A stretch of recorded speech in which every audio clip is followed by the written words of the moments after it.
Hello everyone, welcome to daily fact. आज हम discuss करेंगे 21 मार्च 2025 के कुछ इंपॉर्टेंट करंट अफेयर जो कि न्यूज़पेपर्स में मेंशन्ड है। टारगेट या अप्रोच की अगर हम बात करें तो हम फॉलो कर रहे हैं प्रीलिम्स प्लस मेंस दोनों के लिए करंट अफेयर एक साथ, यानी कि हम एक इंटीग्रेटेड अप्रोच को लेकर चल रहे हैं जिसमें हम क्विक रिवीजन की तरफ जाओ फोकस कर रहे हैं। सोर्सेज की अगर हम बात करें तो न्यूज़पेपर्स में द हिंदू और Indian express and government sites में अगर हम बात करें तो PIB plus all India radio plus. अगर आप हमारे साथ लाइव क्लास में जुड़ना चाहते हैं तो आप हमें कॉन्टैक्ट कर सकते हो ऑन टेलीग्राम। शुरुआत करते हैं आज के कुछ इंपॉर्टेंट करंट अफेयर के साथ। सबसे पहले हम बात करेंगे insurance regulatory and development authority of India के बारे में। ये रिसेंटली न्यूज़ में है और अगर आप एग्जाम्स में क्वेश्चंस देखोगे तो मैच द फॉलोइंग में ना कोई भी एक ऑर्गेनाइजेशन दी होगी, देन उसके बाद जो है उसका फाउंडिंग ईयर जो है वो मैच द फॉलोइंग में आ जाएगा, तो इसलिए बहुत इंपॉर्टेंट रहेगा। ये जो insurance regulatory and development authority है ये एक स्टेटरी बॉडी है जिसको बनाया गया है by an act of parliament. और ये एक्ट कौन सा है? IRDAI एक्ट 1999, जिसके थ्रू ये बनी है। और इसका जो मेन काम है सुपरविजन करना एंड रेगुलेट करना इंश्योरेंस सेक्टर को। तो क्या काम है इनका? सुपरविजन और रेगुलेट करना इंश्योरेंस सेक्टर को। पावर्स एंड फंक्शंस की अगर हम बात करें तो कंपटीशन प्रमोट करती है to enhance consumers choice and fair pricing regarding the insurance facilities, plus साथ में इंश्योर करती है financial security of the insurance market, तो ये भी इनका काम है। प्लस उसके बाद रेगुलेट करते हैं एंटिटीज़ को इंश्योरेंस एक्ट 1938, तो जितनी भी कंपनीज है वो सभी को प्रॉपर रेगुलेशन जो है वो इंश्योरेंस एक्ट 1938 के अंडर होती है, जो कि प्राइमरी लॉ है governing the insurance sector. Insurance sector को गवर्न करने के लिए जो भी प्राइमरी जो पूरा का एक कानून रहता है तो दैट इज़ इंश्योरेंस एक्ट 1938। तो देखो अभी ये एक्ट एक तो 1999 का इंपॉर्टेंट है और दूसरा इंश्योरेंस एक्ट 1938, दोनों आपको याद रखने हैं। देन उसका अदर इंपॉर्टेंट लॉज जो इंश्योरेंस सेक्टर से लिंक करते हैं, मेरीन इंश्योरेंस एक्ट 1963, देन उसका पब्लिक लाइबिलिटी इंश्योरेंस एक्ट 1991। तो ये दोनों जो है वो लॉज भी इंपॉर्टेंट रहेंगे अलॉन्ग विद 1999 का एक्ट और इंश्योरेंस एक्ट 1938, तो ये दोनों आपको याद रखने हैं। देन उसके बाद नेक्स्ट है संसद भाषिनी इनिशिएटिव। ये जो इनिशिएटिव है अभी रिसेंटली जॉइंटली जो है वो किसने शुरू किया है? लोकसभा सेक्रेटरीट ने और minister of electronics and information ने, जो माइटी है यानी कि minister of electronics and information technology, उन्होंने जो है वो शुरू किया है। टारगेट क्या है? आर्टिफिशियल इंटेलिजेंस को लिंक करना है पार्लियामेंट्री प्रोसीजर ऑपरेशंस के साथ, पार्लियामेंट्री प्रोसीडर्स जो प्रोसीजर रहता है उसके साथ, जितनी भी प्रोसीडिंग्स होती है उसके साथ लिंक करना। अब यहाँ पर ये कहा जा रहा है कि AI एप्लीकेशंस को यूज़ करेंगे जिसमें स्पीच टू टेक्स्ट ट्रांसक्रिप्शंस होगी, या फिर अगर हम बात करें स्पीच टू स्पीच जो ट्रांसलेशन होगी, इन सभी के लिए जो है वो AI रिलेटेड जो है वो जितनी भी एप्लीकेशंस है उनको फॉलो किया जाएगा। यहाँ पर जो है वो फिर AI चैटबॉट जो है वो एक्टिव रहेंगे। फिर इससे क्या होगा कि स्टीमलेस जो है वो ट्रांसलेशन होगी पार्लियामेंट्री प्रोसीडिंग की, जितने भी डिसीजन रहते हैं उन सभी की, प्लस साथ में जो डिबेट कमेटीज़ का जो डिस्कशन होगा वो सभी को प्रॉपर जो है वो एक तरह से ट्रांसपेरेंट मैनर में जो है वो ट्रांसलेट किया जाएगा। तो दैट्स वाई जो है वो ये इनिशिएटिव जो है वो सरकार ने शुरू किया है। देन उसके बाद नेक्स्ट है एक्सरसाइज बोंगो सागर। ये बहुत इंपॉर्टेंट और काफ़ी बार न्यूज़ में आ रही है, और जिस तरह से बांग्लादेश में अभी रिसेंट क्राइसिस हुए और देन उसके बाद भारत के साथ किस तरह से जो इंटरिम गवर्नमेंट बांग्लादेश में बनी है वो किस तरह से भारत के साथ रिलेशन जो है वो बायलिटरल कंटिन्यू करती है, तो इसलिए एक्सरसाइज काफ़ी इंपॉर्टेंट रहेगी। बायलिटरल नेवल एक्सरसाइज है इंडिया और बांग्लादेश के बीच में, जिसमें मेन अगर हम बात करें इसको शुरुआत की गई थी डिज़ाइन मतलब टू डेवलप हाई लेवल जो आपके ऑपरेशनल्स है regarding like border spectrum region, ये जो मैरीटाइम सेक्टर है उसको उसमें जो प्रॉपर कॉपरेशन बनाए रखने के लिए जो है वो इसको शुरू किया गया था। और कब शुरू किया गया था? 2019 में। और 2025 का जो एडिशन अगर हम बात करें तो 5th एडिशन है। और भारत की तरफ से अगर हम बात करें तो INS रणवीर जो है वो पार्टिसिपेट करेगा इस नेवल एक्सरसाइज में, ठीक है। और अगर हम बात करें BNS अबू उबाइदर जो है वो बांग्लादेश की साइड से होगा जो इसमें पार्टिसिपेट करेगा। तो दोनों जो मैरीटाइम जो सिक्योरिटी से रिलेटेड चैलेंजेस है उन सभी को एड्रेस करने के लिए जो है वो दोनों ने जो है वो ये इनिशिएटिव शुरू किया है। उसके बाद नेक्स्ट है मर्चेंट डिस्काउंट रेट। UPSC में तो ये प्रीवियस ईयर क्वेश्चन है ऑलरेडी, कब जो है वो पूछा गया है, बहुत ज़्यादा इंपॉर्टेंट रहता है। इवन अगर हम बात करें तो HS में भी आपको ये मिल जाएगा, तो दैट मीन्स हमारे लिए काफ़ी इंपॉर्टेंट रहेगा। मर्चेंट डिस्काउंट रेट क्या होता है कि एक अल्टरनेटिव जो है वो एक मतलब डिस्काउंट रेट है, इसको ट्रांजैक्शन डिस्काउंट रेट भी कहा जाता है। ये एक फ़ी है, ठीक है, जो मर्चेंट और जो अदर बिजनेसमैन होते हैं उनको पे करनी पड़ती है जब वो पेमेंट एक्सेप्ट करते हैं, ठीक है, फ्रॉम कस्टमर्स विया digital modes like credit card, debit card या UPI। जब जो है वो मर्चेंट जो है वो कस्टमर से इन डिजिटल वे के थ्रू जो है वो पेमेंट जो है वो जब रिसीव करते हैं तो देन उस केस में क्या होता है कि उनके ऊपर कुछ जो टैक्स लगता है that is merchant discount rate. अब मर्चेंट डिस्काउंट रेट जो है वो याद रखना है, मर्चेंट जो MDR है compensate the bank issuing card, ठीक है। फिर और साथ में क्या करता है, बैंक विच इंस्टॉल POS यानी कि पॉइंट ऑफ सेल। अब यहाँ पर आपको एक पॉइंट और याद रखना है, ठीक है, कि MDR जो है ना, सम अप होता है कितना, all the taxes and the charges that electronic और डिजिटल पेमेंट्स एंटेल। मतलब जो भी डिजिटल पेमेंट पे या जो इलेक्ट्रॉनिक्स जो पेमेंट हो रही है उसके ऊपर जितने भी टैक्सेस होते हैं, चार्जेस होते हैं, उन सभी को इंक्लूड कर दिया जाता है MDR में। प्लस जो MDR की वैल्यू अगर हम बात करें तो या तो 1% या 3% होती है, जो आपको याद रखना है। देन उसका क्वाड ग्रुप, ये बहुत इंपॉर्टेंट, अगेन फिर से न्यूज़ में आया। क्वाड यानी कि क्वाड्रिलेटरल सिक्योरिटी एग्रीमेंट। इसमें अगर हम बात करें तो 4 इंपॉर्टेंट नेशंस आते हैं, इंडिया, जापान, USA और ऑस्ट्रेलिया। याद रखना है जो अलास्का वाला रीजन है ये भी जो है वो USA का पार्ट है। और ये हो गया कनाडा। इन दोनों के बीच में आजकल काफ़ी जो है चैलेंजेस चल रहे हैं, कनाडा और US के बीच में। अब देखो हमको किस तरह से याद रखना है कि एक स्ट्रेटेजिक फॉरम है, ठीक है। जनरली इसका जो ओरिजिन है वो सुनामी के टाइम हो रखा है, उसके बाद से इन्होंने मिलना शुरू कर दिया और बातचीत करनी शुरू कर दी मैरीटाइम सिक्योरिटी की तरफ और इकोनॉमिक ऑपरेशन की तरफ, इंडो पैसिफिक रीजन। अब ये हो गया इंडियन ओशन, ये हो गया पैसिफिक ओशन। तो इन दोनों ओशन के बीच में कॉपरेशन, इकोनॉमिक ऑपरेशन और मैरीटाइम सिक्योरिटी बनी रहे, इसलिए जो है वो ये जो है वो क्वाड मीटिंग होती है। ये कोई मिलिट्री अलाइंस नहीं है, पहला पॉइंट याद रखना। ये एक डिप्लोमेटिक पार्टनरशिप है, ठीक है, जिसमें फोकस किया जा रहा है free, open and rule based Indo Pacific region, ठीक है। और एनुअल समिट होते हैं इनके ऑलमोस्ट, ठीक है। मीटिंग्स इसमें होती है हेल्थ केयर, क्लाइमेट, क्रिटिकल जितने भी इमर्जिंग टेक्नोलॉजी, स्पेस, इन सभी से रिलेटेड, साइबर सिक्योरिटी से रिलेटेड, इन सभी टॉपिक्स पर डिस्कशन जो है वो यहाँ पर होता है। देन किस तरह से इवॉल्व हुआ है क्वाड, तो सबसे पहले उसको डिस्कस करते हैं। तो 2004 में सुनामी हुई थी, उस टाइम पे सभी जो है इकट्ठे हुए थे इंडियन ओशन में जो सुनामी आई थी। देर आफ्टर 2007 में शिंजो आबे ने पहली बार प्रपोज किया था कि क्वाड ग्रुप जो है वो मतलब एक मीटिंग हो सकती है। कब? इनफॉर्मल एशियन मीटिंग हुई थी उसके टाइम पे। देन 2012 में कंसेप्ट को जो है वो एक तरह से जो है वो इंट्रोड्यूस कर दिया गया था प्रॉपर्ली, और 2017 में क्वाड को जब एक तरह से रिविटलाइज किया गया था, स्पेशली जो चाइना जिस तरह से ग्रो कर रहा था, और पहली फॉर्मल मीटिंग जो मनीला में हुई थी। देन उसके बाद 2020 में जो मालाबार एक्सरसाइज शुरू हुई थी, जिसमें क्वाड ग्रुप में अगर हम बात करें तो ऑस्ट्रेलिया भी आ गया था। अदर अगर हम बात करें तो जापान, इंडिया और USA था इसमें, लेकिन उसके बाद ऑस्ट्रेलिया ने भी ज्वाइन कर लिया। 2021 में क्वाड जो है वो वर्चुअली जो है वो उनकी मीटिंग हुई थी, और जो वर्चुअली मीटिंग है इसको होस्ट किया था USA ने, तो ये भी आपको याद रखना है। फंक्शनिंग की अगर हम बात करें तो ये कोई फॉर्मल अलाइंस नहीं है, मिलिट्री अलाइंस नहीं है, बस एक स्ट्रेटेजिक ग्रुप है जो आपको याद रखना है कि समिट्स मीटिंग इसके होते रहते हैं बीच में जब भी इनको इंपॉर्टेंट लगता है। फर्स्ट वर्चुअल जो है वो आपकी मार्च 2021 में हुई थी, और सितंबर 2021 में अगर हम बात करें तो इन पर्सन क्वाड का समिट हुआ था।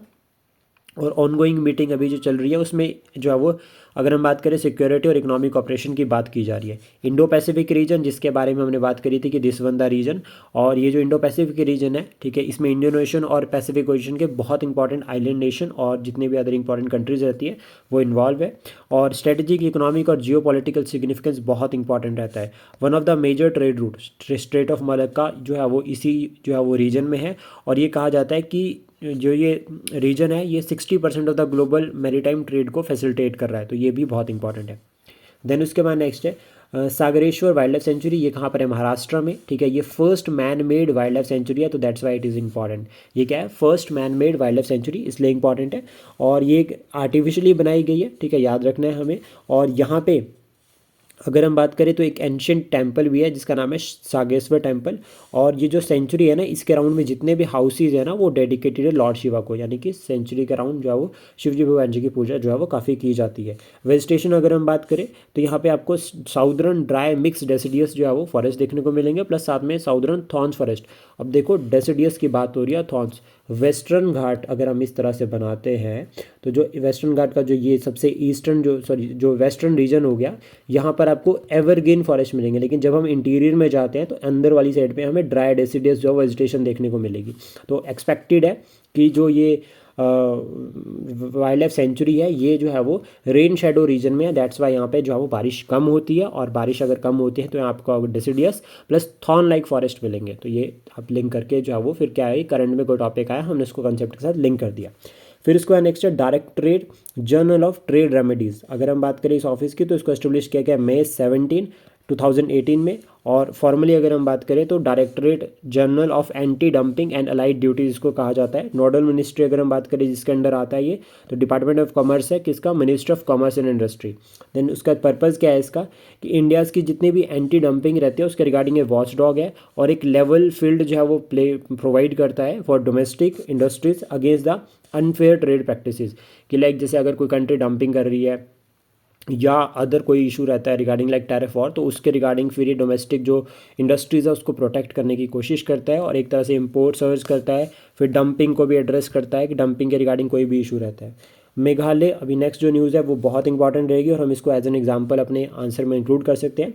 मेघालय ने इनॉग्रेट किया है first scientific coal mining after, मतलब एक डिकेड बैन कर दिया, मतलब आफ्टर अ डिकेड लॉन्ग उन्होंने क्या किया है, बैन तो ऑलरेडी हो चुकी थी। लाइक मेघालय में जो है वो रैट होल माइनिंग काफ़ी फेमस है, ठीक है, वहाँ पे जो है वो मिनरल्स को एक्सट्रैक्ट करने के लिए जो है वो रैट होल माइनिंग को फॉलो किया जाता है। लेकिन अभी यहाँ पर साइंटिफिक जो माइनिंग है उसको फॉलो करने की बात की जा रही है, और पहला इनॉग्रेट किया है कहाँ पर, याद रखना है, ईस्ट जैंता हिल्स में। तो जैंता हिल्स कहाँ पर है, मेघालय में, तो ये इंपॉर्टेंट हो गया यहाँ से। और ये जो है वहाँ के सीएम है, उन्होंने इसको जो है वो फॉर्मली इनॉग्रेट किया। अब हमारे लिए इंपॉर्टेंट है साइंटिफिक माइनिंग। इवन लाइक जो रैट होल माइनिंग है उसको एनजीटी ने बैन कर दिया था। एनजीटी 2010 में बना है, बैन एक्ट ऑफ पार्लियामेंट, ठीक है, जो कि एनवायरनमेंट से रिलेटेड केसेस को जो है वो देख रहा है। तो एनजीटी ने इसको बैन कब किया था, 2014 में बैन किया था। उसके बाद अभी जो है वो साइंटिफिक वे में जो है वो रेड होल माइनिंग को साइंटिफिक वे में जो है माइनिंग को प्रमोट किया जा रहा है, और रेड होल माइनिंग को गवर्नमेंट ने रिस्ट्रिक्ट कर दिया एकदम से। देन उसके बाद नेक्स्ट है Anupriya Patel inaugurate the India innovation summit. और अगर हम बात करें जो हमारे union ministry of state for health and family welfare है, अनुप्रिया पटेल, उन्होंने इनॉग्रेट किया ये, ठीक है। ये समिट जो है वो मेनली टारगेट कर रहा है टीबी एंड के लिए, यानी कि एंड टीबी मुक्त भारत। कहाँ पर किया है, भारत मंडपम कॉन्क्लेव सेंटर, वहाँ पर इन्होंने इनॉग्रेट किया है।